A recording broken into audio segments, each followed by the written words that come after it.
Hello everybody, welcome to Reverse Homesteading.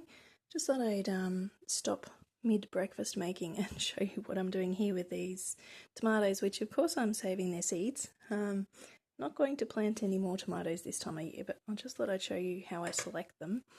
These ones are currant sized tomatoes is what they're usually called. I already have broad ripple yellow currant tomatoes in my seeds. But I don't have any this size, and hubby really liked them because you can just toss them in a salad. They're, no chopping required, as you might have to do with some of the rounder cherry tomatoes. These are the ones we're going to eat, but these are the ones we had in the soup in the fridge a little bit too long. So you can see they're a little bit, they've got sort of icky spots on them, and yeah, they're just a little bit yuck. These ones are too small, so whatever size fruit you take for seeds, you use for seeds, you're likely to get what you got there. Sometimes you get something completely different. That's the thing with seeds. But yes, I don't want a whole lot of tomatoes that size.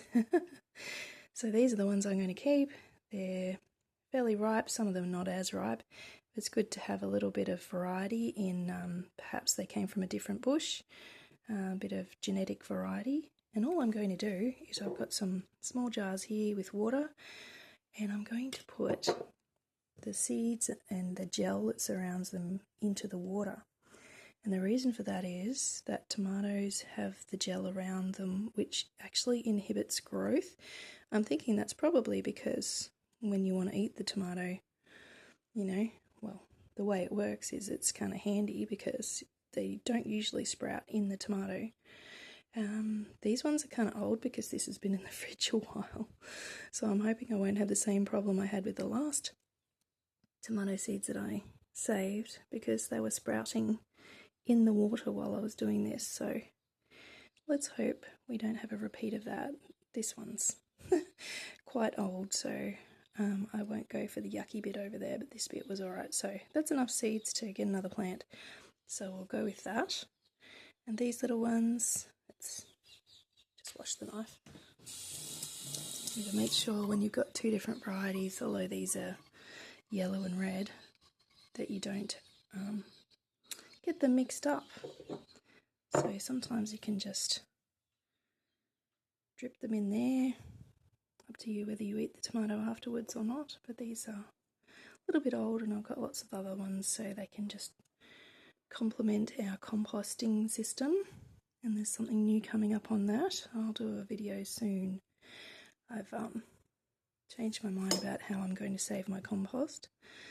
But yes, if you cut them lengthwise, you usually get the most seeds out. We had a friend up in the far north. He said you don't have to do this step. What this step does is it ferments the tomato seeds for long enough for the gel to let go, and then when you rinse them, you just have the tomato seeds, not the gel, because the gel inhibits the growth, which is fantastic. He just squeezes them onto a paper towel and leaves them, and then he plants them, which is fine because he's in the far north where it's usually quite hot. So his would be fermenting on the bench, on the paper towel. So he's kind of doing the same thing without the water. But anyway, if you live in a really hot climate, maybe that'll work for you. But yeah, here in Melbourne, especially in autumn or fall, I can't do that. Don't forget to label things. I do that, and then I can rip it off and put it on the seed packet when I put them away when they're dried. So that's the first step. And we leave those on the windowsill or somewhere warm for at least 3 days. If you forget about them and it's a week or two, I've actually had them still sprout from that.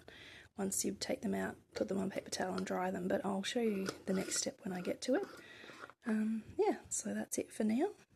Your tomato seeds are getting saved soon. Thanks for watching. I'll see you next time.